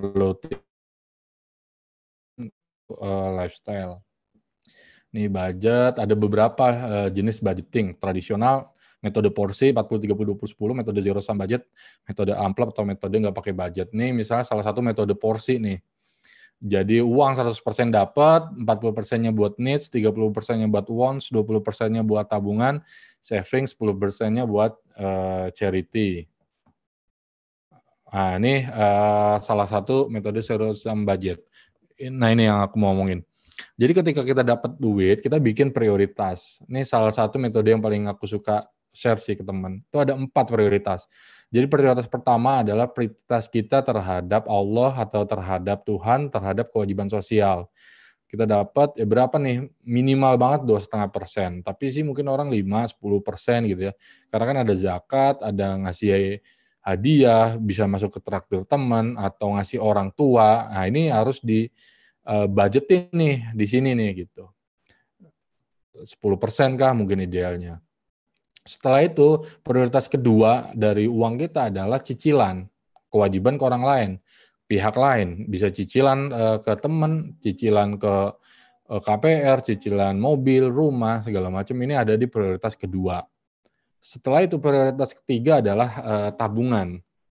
Tabungan ini tadi buat pemenuhan dana darurat, buat pemenuhan dana pensiun, dan untuk misalnya tujuan keuangan ini ada di sini. Kewajiban kita terhadap kita di masa yang akan datang. Baru nih keempat kita ngomongin biaya hidup kita. Biaya hidup ini juga dibagi. Pertama yang fixed cost, misalnya listrik, air, terus telepon, SPP anak kita udah fix kan. Yang kedua yang fleksibel. Baru yang fleksibel ini kan prioritas terakhir, ini yang bisa kita gunakan secara ya udah tinggal uang sisanya segini nih buat apa gitu. Dalam artian kayak makan nih, mungkin kalau budgetnya gede bisa lah makan sekali makan yang 200.000 bisa. Tapi kalau budgetnya kecil mungkin kita harus opsional ya sekali makan yang 10.000. Nah di sini udah ngomongin biaya hidup dan gaya hidup karena dari uang sisa di akhir. Kalau metode zero sum budget pastikan 0 nilainya. Jadi 100% uang kita masuk di prioritas 1, 2, 3, atau 4. Gitu. Jadi 10 juta misalnya udah prioritas 1 250.000, prioritas 2 2,9, prioritas 3-nya sejuta, prioritas 4-nya sisanya nih. Ini contoh ya. Ini ngasal sih, maksudnya nilainya juga nggak valid, cuman sekedar contoh aja. Itu metode zero sum budget. Nah ini metode amplop nih salah satu yang aku terapin dulu nih sama istri. Kayak istri duit langsung diamplop-amplopin nih untuk groceries, nih untuk nonton, nih untuk makan di luar. Ya dulu sampai bikin ya strategi tuh kalau mau ke mall atau mau nonton kita makan dulu di rumah biar di luar nggak jajan biar hemat, atau kalau mau beli dulu ya popcorn yang paket hemat gitu yang dulu mah 10.000 bisa dapat popcorn sama Coca-Colanya gitu. Ini salah satu ini ya, kayak nonton juga dibatasin mungkin sebulan sekali 2 kali gitu walaupun dulu hobi banget nonton. Ya semuanya tergantung budget. Buat belanja juga ada budgetnya. Nah, ketika budgetnya habis, ya udah pokoknya 1 bulan itu kita nggak bisa ngambil dari alokasi yang lain. Ini striknya metode amplop sih. Terus kalau budget kita sisa, boleh disimpan buat yang lain. Misal nonton nih lagi sibuk, budgetnya masih ada nih, ya udah buat bulan depan. Gitu sih. Pertama ya porsi anggaran umum, pisahkan pengeluaran pemasukan berdasarkan kategorinya, alokasi dana sesuai porsi anggaran, disposable income, lakukan penyesuaian. Nah, ini beberapa aplikasi yang sudah pernah dan sedang aku pakai. Aku dan istri sudah membuat pencatatan keuangan ini kita udah dari 2013 sampai sekarang. Bahkan pengeluaranku di tahun 2014, 2015 tuh sekarang juga bisa dilihat tanggal apa, bulan apa, ngeluarin buat apa gitu. Kita saking rapihnya pengeluaran gitu. Bayar parkir kita hitung, ngasih ke siapa kita hitung. Dulu di awal-awal pakai Andro Money, tapi per sekarang kita pakai Wallet Up. Mungkin bisa nih di ini. Wallet Up sih yang paling oke. Wallet Up by Budget Baker. Dia udah terintegrasi sama BCA sama Mandiri. Jadi kalau punya rekening BCA sama Mandiri, itu udah auto update gitu ya. Jadi kita tinggal ganti keterangannya aja. Itu udah enak banget. Setiap bulan ngeliat rekening koran, input satu-satu. Begitu dua sih, Wallet Up atau Money Lover. Ini dua-duanya. Berbayar sih, cuman kayaknya sih ya 75.000 setahun. Jadi nggak berat-berat banget sih. Ini salah satu rekomendasi. Nah, ntar tinggal bikin aja kategori di aplikasi itu. Misalnya tadi masukan kan mungkin sedikit kategorinya, ini pengeluaran dipisah nih, sosial keluarga, pajak, utang, investasi, makanan. Akhirnya nanti kita ujungnya bisa kelihatan nih persentase performa kayak, waduh, budget makanan kita, makanan udah bisa sampai 50% nih, gede banget, makan mulu. Gitu kan, oh berarti bulan depan dikurangin nih, atau budget hiburan kita dicek lagi nih gitu kan. gitu. Atau sehingga kita bisa nentuin nih kayak budget hiburan ya, katakan sebulan 500.000. Nah, milih tuh mau langganan Netflix yang 160.000 kan ya per bulan, atau beli buat bioskop, misalnya bioskop berarti kan bisa 5 kali nonton tapi sudah sama transportnya ya, atau aplikasi game misalnya main Candy Crush beli ini hanya gitu, itu harus hitungin gitu. Itu sih oke. Itu sih tambahan aja ya, tadi ngejawab yang tadi. Siap, mantap. Nah, ini Cak, lanjut. Nah, ini menarik nih. Konsep sedekah dalam Islam kan sebanyak-banyaknya, Cak. Nah, seperti nggak inline dengan perencanaan keuangan di mana dana direncanakan dan dialokasikan. Nah, itu pendapatnya Cak Gesa gimana tuh? Ini dari Cak Ratno. Siapa bilang sebanyak-banyaknya? Rasul aja ngebatasin kok. Kayak sekelas Abu Bakar aja cuman Umar aja cuman dibatasi 50%, terus beberapa sahabat 30%. Jadi sedekah itu nggak sebanyak-banyaknya, tapi 30% lah maksimal gitu kan. Udah buat perencanaan keuangan. Nah tadi ya ngomongin 10% ini kita ngomongin budget. Kalau emang tadi mau prioritas sedekah digedein di awal, ya monggo bisa dinaikin. Habis itu sisanya ke belakangnya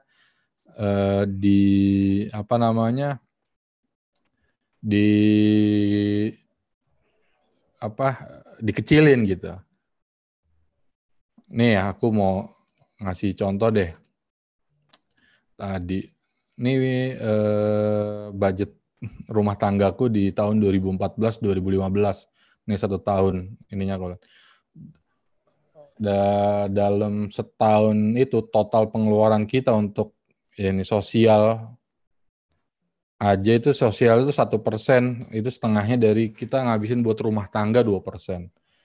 Yang ini sosial 1%, rumah tangga 3% itu di luar dari kita ngasih ke orang tua dan lain-lain. Ini sih karena aku pengusaha ya, jadi gede di bisnis, investasi sama pertanahan. Dan ini gue mau ngasih lihat ya bahwa tadi ngalokasiin buat pengeluaran harian ya walaupun ada duitnya gitu kan, ya keluarga gue tetap berusaha hemat gitu. Bayangin aja setahun cuman ngeluarin ya sekitar 2% atau mungkin di bawah 10% lah untuk pengeluaran tahunan buat urusan rumah tangga gitu ya. Makan, minum, segala macem lah. Ininya gitu. Nah, tadi metode ini kan beda-beda prosentasenya gitu. Jadi disesuaikan dengan kita gitu, pemasukan kita. Mau tadi sedekah 30%, monggo. Gitu. Bagus, tapi budget yang lainnya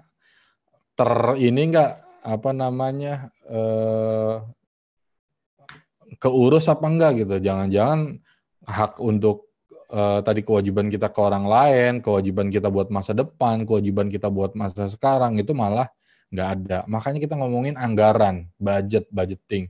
Semuanya dapat, tinggal proporsinya aja yang beda-beda.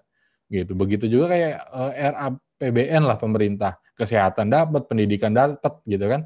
Kalau mau kuat-kuatan, lu harusnya pendidikan dong, dananya bisa 50% nih alokasi ini. Biar ntar negara kita cerdas. Tapi kan ngomongin kesehatan, ngomongin militer, ngomongin pertanian, gimana? Nggak dapat budget gitu. Ya kan, makanya ngeramunya ini kebutuhan masing-masing. Tapi menurutku yang imbang sesuai porsinya gitu. Gitu, Cak. Siap. Nah, itu ada pertanyaan lebih lanjut nih. Jika kita lagi kekurangan uang, apakah tepat menggunakan investasi yang sudah kita sudah keluarkan gitu?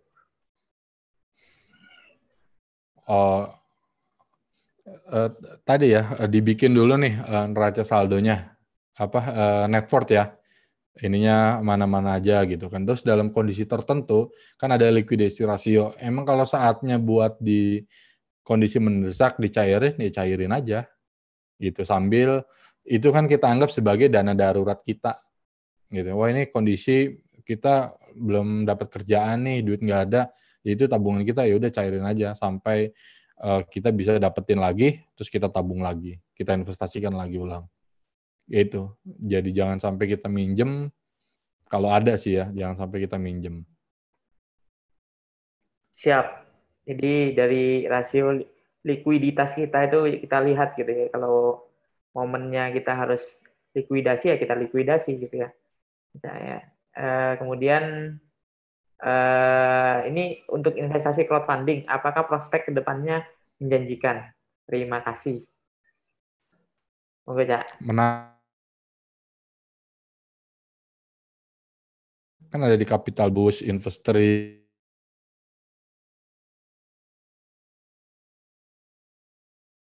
koneksi nggak stabil lah ya. Artery juga itu dicoba aja, nyobanya ya kecil-kecil misalnya berapa juta. Ntar kalau udah tahu cara mainnya, ya baru bisa bertahap gitu. Tapi sekali lagi ngomongin project bisnis itu ada di ujung kanan atas, high risk high return. Selama kita bisa ngelihat sih manajemen resikonya, berani untuk ngambil return gede, kenapa enggak gitu. Apalagi masih muda. Biasanya kalau masih muda rada agresif, umur 20-35 tuh agresif. Jadi jangan menuakan diri gitu, dengan konservatif. Biasanya. Apalagi cowok biasa lebih agresif. Siap. Nah, ini ada pertanyaan menarik nih dari Ning Fatimah. Kita udah siap nih dengan resiko tinggi, tapi keluarga nggak ngedukung. Alhasil kita nggak bisa mulai, sulit untuk berkembang. Jadi solusinya gimana, Cak? Monggo, Cak Gesa. Gimana tuh maksudnya? Maksudnya kan yang kita investasikan kan uang kita. Atau jangan-jangan uang keluarga, jadinya harus ada persetujuan keluarga. Maksudnya gimana? Mungkin ini ya, utamanya orang-orang di Jawa gitu ya, teman-teman di Jawa Timur atau Jawa Tengah itu ya. Karena peran orang tua itu juga sangat dominan gitu. Orang tua, kemudian ya mungkin dalam hal ini nih saya lihat interpretasikan keluarga nih orang tua gitu ya. Jadi orang tua itu merasa juga melihat keuangan kita dari hasil penghasilan kita itu juga cukup memberikan pengaruh yang cukup signifikan gitu ketika kita harus memutuskan gitu. Nah, itu gimana, Cak? Sarannya itu gimana? Monggo.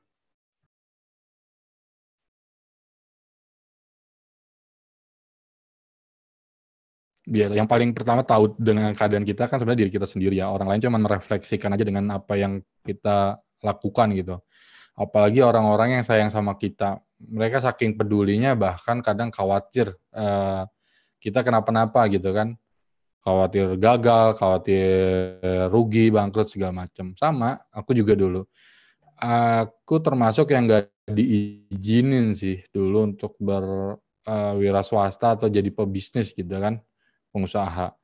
Ya makanya aku dulu mulai sebelum kuliah, sehingga ketika udah kuliah harapannya udah ada hasilnya, jadi nggak nganggur atau nggak disuruh kerja sama orang tua. Walaupun juga tuh masih tetap disuruh tuh, kamu udah lulus ITB, masa jadi pedagang gitu kan. Jadi apalah gitu kan, kerja kantoran. Bilang, loh ini karyawan saya udah 10 Bu. Udah ininya udah penghasilannya juga udah lebih dari fresh grade. Iya, tapi kan pengen ngelihatnya kamu ini gitu kan rapi.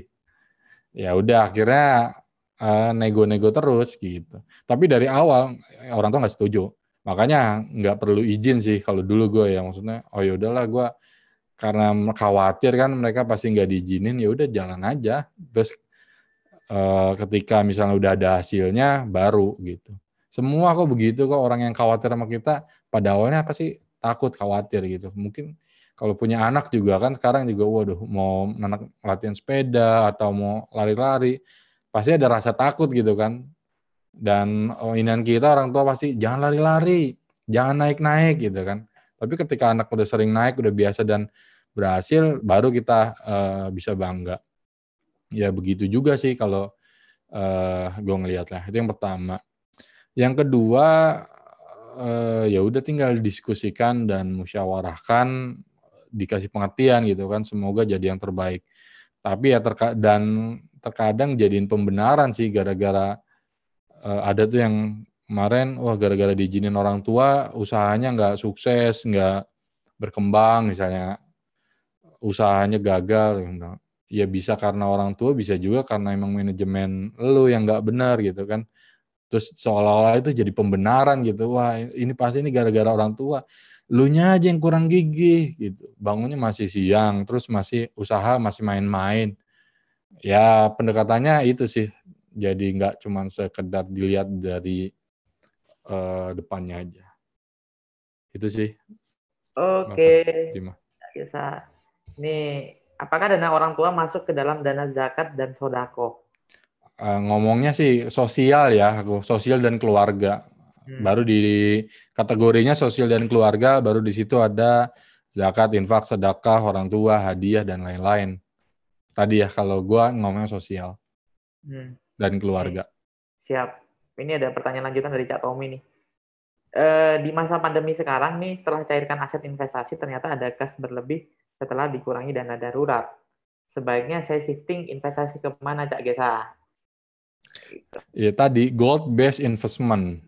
Bahwa investasi itu harus berdasarkan atau berbasis tujuan. Jadi tujuannya apa dulu gitu kan. Tujuannya apa dulu. Baru mau buat apa investasinya. Mau ngejar tujuan keuangan yang mana gitu. Oke, misalnya dana darurat selesai. Dana pensiunnya, dana pendidikan anak, udah ada anak belum gitu kan. Atau tujuan keuangan yang lain.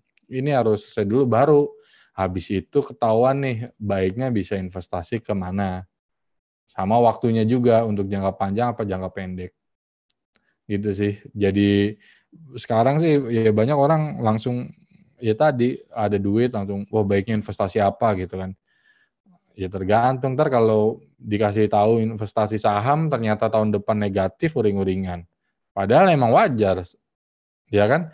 Saham ngelihatnya 5 tahun baru melesatnya gitu kan, dalam jangka yang sangat panjang. Gitu. Ini emas misalnya, orang emas lagi harga naik, ikut-ikutan beli gitu kan. Padahal orang lagi pada jualin. Ini lagi tinggi gitu kan. Ikutan beli udah 1 juta lebih. Nanti giliran turun terus kena buyback. Akhirnya uring-uringan investasi gagal gitu kan. Padahal ya kita sendiri yang gagal ngerencanain. Tadi ya cek dulu sih waktunya, tujuan keuangannya apa, terus waktunya berapa lama. Kalau misalnya cuman buat nambah penghasilan, cuman buat dapat income gitu kan, tambahan ya ke project temen bisa, tapi ya tadi siap-siap dengan resikonya. Mungkin gitu sih, Cak.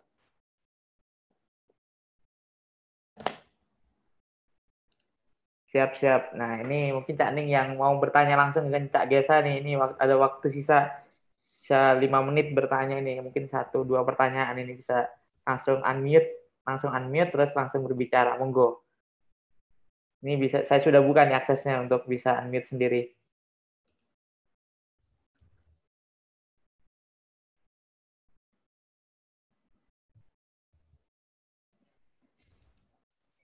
Mungkin Cak Ning ada yang mau bertanya langsung dengan Cak Gesa. Mungkin Cak Gesa bisa mengumumkan ini kanal sosial media yang aktif digunakan sehingga kalaupun ada pertanyaan lanjutan di luar forum bisa ditanyakan langsung ke Cak Gesa. Ke Facebookku ya, aku termasuk yang aktifnya di Facebook sih. Hampir seminggu 2 kali atau 3 kali lah bikin tulisan tentang keuangan. Terus kalau ngeliatin ke bawah, ke timeline bawah-bawah itu udah banyak banget sih materi. Terbaru aku ngebahas emas. Itu udah 500 share. Itu ada 7 hal yang kita ketahui tentang investasi di emas. Bisa dicek tuh, jadi dari belinya di mana, emasnya yang digital, logam atau yang fisik, terus cara mengoptimalisasi emas, kapan cara terbaik membeli emas. Nah itu ada. Follow aja Facebooknya. Itu linknya ada di chat. Siap, Cak Gesa. Ini kita kalau nggak ada yang mau bertanya langsung, mungkin kesimpulan dari Cak Gesa ini apa nih? Intinya dari inti dari pertemuan kita kali ini. Monggo, Cak Gesa. Iya. Hari ini kita sebagai pemuda sebenarnya kayak banyak ngerasain ya finansial literasi rendah zaman orang tua kita gitu. Maksudnya gimana? Kita akhirnya menjadi generasi sandwich, bahwa kita menanggung kebutuhan anak-anak kita juga menanggung atau terpaksa menanggung kebutuhan orang tua kita yang sudah sepuh. Ini bukan hal yang buruk ya maksudku, dengan niat ibadah, sedekah dan lain-lain kan bagus. Tapi sehingga kadang akhirnya menghambat kita untuk berkembang atau memberikan yang terbaik misalnya untuk keluarga dan anak kita. Sehingga hal ini kita nggak mau kejadian nih nantinya ya, kita nggak mau jadi beban untuk anak-anak kita. Nanti ketika kita udah tua ya kita masih hidup dengan tanggungan dari anak-anak, sumbangan dari anak-anak gitu kan. Kita maunya hidup kita ini ya udah mandiri dari sekarang bahkan sampai tua, sampai meninggal, bahkan kita bisa ngasih warisan yang baik untuk anak-anak kita. Ya caranya gimana ya, dari sekarang kita ngerapihin nih perencanaan keuangan kita, pengelolaan keuangan kita. Gue belajar banget finansial literasi rendah akhirnya ngebawa gue dulu kebangkrutan demi kebangkrutan. Usaha dari 2009 sampai 2012 sudah 10 kali nyoba bisnis, gagal, coba gagal gitu kan. Yaitu gara-gara finansial literasi yang rendah. Akhirnya hutang banyak, hutang numpuk. Ya ketika itu akhirnya memutuskan, oke, 2013 gue harus belajar nih tentang finansial literasi, tentang keuangan, cara uang bekerja, cara orang-orang sukses mengelola keuangannya, memandang uangnya, memandang hartanya. Akhirnya gue pelajari, benar-benar ikut kursus, workshop, seminar, baca-baca buku. Ya udah akhirnya mulai merapikan tuh keuangan di 2013. 1 tahun ngerapihin itu langsung berasa tuh dari money mindset yang dulu dapat duit langsung ya udah jajan, beli ini beli itu dan segala macem. Terus ya udah kebahagiaan berdasarkan rekening, kalau wah lagi ada duitnya hidup kayak senang, tapi kalau nggak ada susah. Ya sekarang ya semuanya udah biasa aja gitu kan. Benerin money mindset, ketika dapat duit udah tahu nih porsinya kemana-mana aja. Oh ini buat ini, buat itu, buat ini. Sehingga menekan konsumerisme kita gitu kan. Jadi kita nggak budaya konsumtif, nggak pengen beli apa yang terlalu banyak. Sehingga uangnya bisa dialokasikan ke yang lain. Gitu sih, kayak gue pribadi tadi hampir setahun tuh ngalokasiin 75% dari pengeluaran tahunan itu untuk investasi, bisnis, dan tadi ya pertanahan, buat jual beli tanah. Ya sekarang di tahun ini udah lumayan banget nih ngerasa tadi ya, dari tanah yang 5 tahun beli sekarang udah yang naik berkali-kali lipat gitu kan. Ibaratnya dari dulu puasanya sekarang udah mau mulai ibaratnya berbukanya. Seperti itu. Nah, buat kita yang belum mulai investasi, ya tadi rapihin dulu stepnya, perencanaan keuangan kita, rapihin dulu keuangan keluarga kita, habis itu baru kita bikin tujuan keuangan, habis itu baru kita bisa investasi, sehingga nanti ketika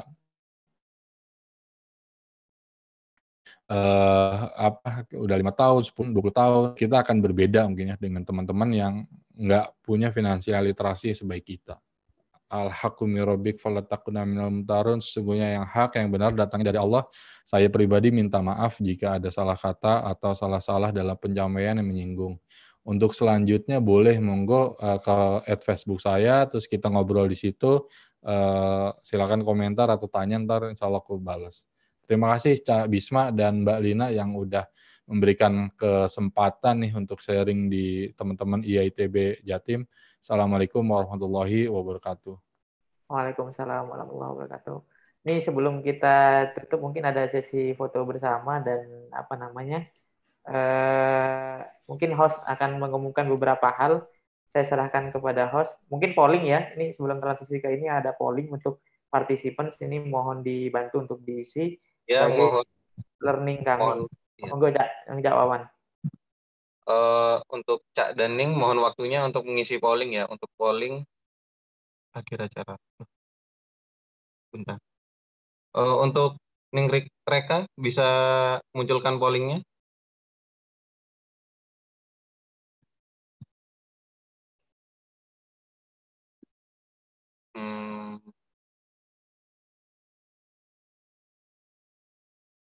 Wah, sepertinya pollingnya belum bisa ditampilkan ini. Mungkin kita bisa foto bersama dulu aja, Cak Bisma. Oh, ini nih. Sudah muncul. Sudah muncul pollingnya. Untuk Cak Daning, mohon ini waktunya dibantu untuk diisi ya.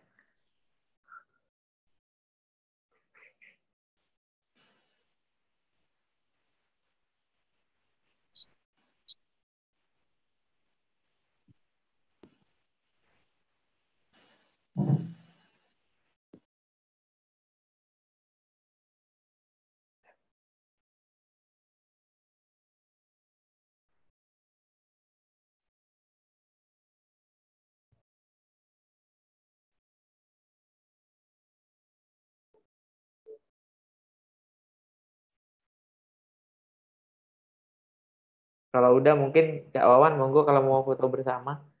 Oh ya, mungkin dicukupkan saja untuk pollingnya. Boleh ditutup nih Reka.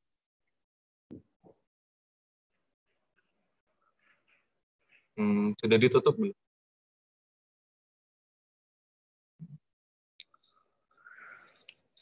Oke, terima kasih waktunya untuk mengisi polling.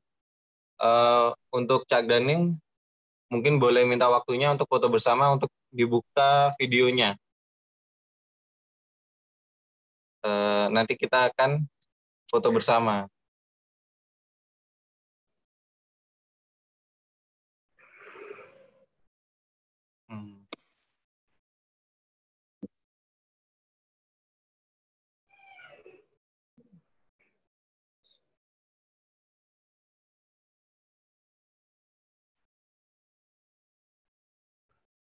Oke, saya ambil gambarnya. Hitungan 3 ya, 1, 2, 3. Oke, lagi 1, 2, 3. Oke, terima kasih untuk waktunya. Oke, matur nuwun. Matur nuwun. Terus acara berikutnya akan ada pembagian hadiah yang tadi itu oleh Teh Lina. Oke, Teh Lina boleh disampaikan pembagian hadiah. Halo, Assalamualaikum semuanya. Terima kasih banyak ya sudah hadir, dan kita mau bagi-bagi hadiah juga seperti biasa. Kalau di LFS ini ada hadiah. Nah, hadiahnya itu untuk teman-teman partisipan yang aktif bertanya. Nah, tadi kan ada Kak Wawan, mungkin bisa di-share ya ininya, slide hadiahnya ya. Jadi, iya. Nah, jadi tadi ada yang bertanya, sebetulnya kita kasih 5 hadiah. 2 hadiah utama itu untuk yang bertanya secara langsung. Tapi tadi ada yang bertanya secara langsung nggak, Cak Bisma?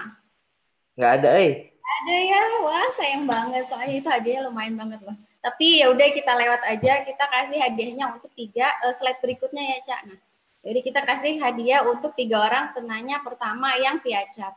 Tadi saya lihat yang paling pertama bertanya itu yang chat private ya ke Cak Bisma dari Suci R. Mungkin di sini ada Ning Suci nanti bisa ini ya kontak panitia. Nomornya ditulis aja ya Cak Wawan di grup. Jadi nanti kita mendapatkan hadiah voucher training LFA sebesar Rp100.000 yang ini bisa digunakan untuk Lean Thinking Workshop dan Assessment Profiling LTI. Nah, yang kedua pemenangnya itu di sini penanya kedua itu Cak Dadan, tapi Cak Dadan sudah dapat voucher pekan kemarin. Jadi kita kasih ke penanya berikutnya ya. Cak Tommy Maulana, selamat kepada Cak Tommy Maulana. Dan yang ketiga adalah Cak Ratno Sulistiono. Yeay, selamat ya, kita kasih plus dulu. Jadi selamat kepada Ning Suci, Cak Tommy, dan Cak Ratno dapat voucher training LFA sebesar 100.000 dari LFA atau Learning Forum Academy. Jadi kita Learning Forum ini kan kalau LFS Learning Forum Sabtu ya. Nah, kalau LFA Learning Forum Academy itu kita adakan training workshop dengan materi yang lebih mendalam dan lebih komprehensif, dan ini kelasnya berbayar, teman-teman. Nah, untuk nanti sore sudah dimulai ini kelasnya Lean Thinking hari ini dan besok setiap jam 15.30 sampai 17.30 itu biaya trainingnya hanya 200.000 saja, padahal materinya bisa dilihat kan di sini tuh materinya keren banget. Jadi materi hari pertama ada understanding Lean, business process, Lean thinking stage, value stream approach, dan seterusnya, mungkin bisa dibaca sendiri ya. Nah, ini untuk mengklaim hadiah dan bisa langsung mendaftar, dipakai untuk mendaftar di kelas ini, bisa kami tunggu sampai jam 2 siang. Dan mungkin yang nggak dapat hadiah pun tertarik ingin ikut, sangat boleh sekali, masih bisa mendaftar, pendaftaran masih dibuka sampai jam 2 siang ini. Segitu ya, sekian untuk pengumuman hadiahnya. Terima kasih banyak. Jangan lupa kita masih ada pertemuan LFS pekan depan, dan pekan depan itu materinya tuh seru banget, yaitu remote working. Mungkin buat teman-teman yang belum pernah tahu atau pernah dengar apa sih remote working itu, pengen tahu lebih dalam gimana sih caranya dapat kesempatan kita bisa kerja tapi dari rumah aja, dan itu jangan salah teman-teman, kita tuh bisa dapat misalkan seminggu tuh kita cuman kerja sehari cuma luangin waktu 30 menit doang buat ngerjain itu juga bisa gitu. Bahkan ada yang bayarannya tuh $160, bahkan bisa sampai $2.000 kalau misalkan sebulannya ya, kalau misalkan teman-teman intens gitu ngerjainnya. Nah, kesempatan kayak gitu teman-teman bisa tahu infonya pekan depan. Jadi jangan lupa pekan depan ikut lagi LFS. Oke, terima kasih. Saya kembalikan lagi ya ke Cak Wawan. Oke, terima kasih. Terima kasih juga buat Teh Lina yang udah memaparkan hadiah tadi. Terus terima kasih untuk Cak Gesa yang udah memberikan ilmunya yang sangat bermanfaat, dan Cak Bisma sebagai moderator. Lalu ucapan terima kasih kita juga kepada media partner kita, Ganesha Public Speaking, Salam Ganesha, ITB Receh, Ikatan Alumni ITB Pusat, Ikatan Alumni ITB Jawa Timur, dan Muda Mapan, dan media partner kita Kick Off Project. Begitu saja untuk